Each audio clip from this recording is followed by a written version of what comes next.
Halo Tuspi People, bertemu kembali dengan saya Ulfa. Di bahasan sebelumnya, kita telah membahas pribadi secara general. Di bahasan kali ini, saya telah merangkum menjadi 4 hal yang akan kita bahas. Yang pertama, hal-hal yang memunculkan pribadi. Yang kedua, hubungan antara jasmani dan rohani. Yang ketiga, hal-hal yang menguatkan pribadi. Dan yang keempat, hal-hal yang melemahkan pribadi. Oke, kita akan bahas terlebih dahulu bahasan yang pertama, yaitu hal-hal yang memunculkan pribadi. Apa saja sih hal-hal yang memunculkan pribadi ini? Kita memiliki ketertarikan dengan seseorang karena kepribadiannya yang kita sebut sebagai daya tarik. Daya tarik ini dapat diwarisi, bisa juga dapat terpengaruh oleh lingkungan. Hal yang kita bisa lihat secara mudah yaitu apa yang kita baca, kemudian pendidikan kita, keluarga kita, dan kerabat kita. Hal itu tentunya akan mempengaruhi kita secara pribadi. Hal yang kedua yang memunculkan pribadi yaitu adalah empati, kecerdikan, kemudian keberanian, dan kebijaksanaan. Nah, kebijaksanaan ini bersikap tidak terburu-buru, dipengaruhi oleh pola pikir seorang terhadap suatu hal, dipengaruhi oleh keteguhan dan pendirian diri. Berpandangan baik, tahu diri, bijak dalam berbicara, percaya pada diri sendiri. Oke, poin kedua yang kita akan bahas adalah hubungan jasmani dan rohani. Tusmi People masih ingat tidak mengenai pembahasan saya sebelumnya mengenai teori kepribadian Hippocrates Galenus yang mempengaruhi kita, yaitu cairan yang ada dalam tubuh, sehingga kepribadian dibagi menjadi 4 tipe. Yang pertama adalah sanguinis, koleris, melankolis, dan flegmatis. Nah, tetapi Buya Hamka ini tidak sepaham dengan teori tersebut. Bagi Buya Hamka, kepribadian ini dipengaruhi oleh otak, kemudian darah, pencernaan, dan organ reproduksi kita. Maksudnya gimana nih? Oke, jadi maksudnya gini, otak itu adalah pemegang kendali terhadap tubuh kita, terbagi menjadi 2, yaitu otak besar dan otak kecil. Nah, kemudian otak kecil ini dia akan mengirimkan pesan-pesan yang ada di otak besar ke seluruh bagian. Kemudian dikirimkannya melalui sumsum dan diterjemahkan atau diteruskan pada syaraf-syaraf kita. Agar hubungan seluruh tubuh dengan otak berlangsung cepat, dibutuhkan darah. Jika darah sehat, maka sehatlah tubuh kita. Pusat kendali darah ini terletak pada jantung. Nah, jantung ini yang memompa darah keluar dan masuknya darah. Kemudian di sebelahnya jantung ada paru-paru. Paru-paru ini memastikan udara yang keluar dan yang masuk itu berlangsung dengan baik.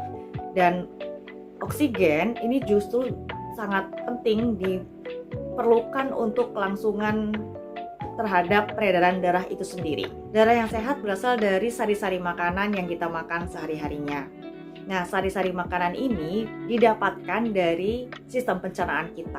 Sari-sari makanan ini yang dapat memperkuat darah ataupun yang dapat menjadi darah, pengganti darah. Apabila sel-sel darah rusak, akan digantikan oleh darah yang baru. Dan ini berasal dari sari-sari makanan yang kita makan. Nah, di bawah sistem pencernaan kita yang paling bawah itu adalah organ reproduksi. Organ reproduksi ini berfungsi sebagai kelangsungan hidup manusia. Sehingga dalam diri tersebut ditubuhkan naluri atau ketertarikan terhadap lawan jenis. Kerjasama 4 organ tersebut akan menciptakan kehidupan. Perjuangan, perasaan senang, suka, duka, akan cinta, dan keinginan. Kemudian bahasan yang ketiga, menguatkan pribadi. Apa saja sih hal-hal yang menguatkan pribadi? Kita harus memiliki tujuan. Hingga ketika kita sudah memiliki tujuan, ada keinginan untuk bekerja. Ketika kita ada keinginan untuk bekerja, tentunya ada motivasi untuk menjaga mutu. Yang lain yang dapat menguatkan pribadi adalah berpegang pada hal yang wajib. Apa sih hal yang wajib ini atau kewajiban ini? Kewajiban ini berasal dari diri kita sendiri, bukan oleh orang lain. Misalkan kita berpikir, kemudian melakukan apa yang menurut kita itu harus dilakukan, dan menurut kita apa yang harus dihindari. Contoh, mengambil hak orang lain itu berdosa, sekecil apapun itu, walaupun kita dalam kondisi yang lapar. Sifat wajib ini dipengaruhi oleh agama, keimanan seseorang dan cara ibadah. Banyak orang yang mengaku beriman tetapi paling depan dalam urusan merampas hak orang lain. Sebetulnya kita tidak usah mengaku bahwa kita orang beriman, karena itu adalah urusan kita pribadi masing-masing dengan Tuhan kita.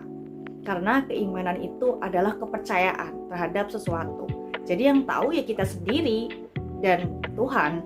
Oke, setelah kita mengetahui apa saja yang dapat menguatkan pribadi, kita akan membahas apa saja yang dapat melemahkan pribadi. Ya, jadi yang melemahkan pribadi pertama, berada di bawah bayang-bayang orang lain atau tidak tahu arah.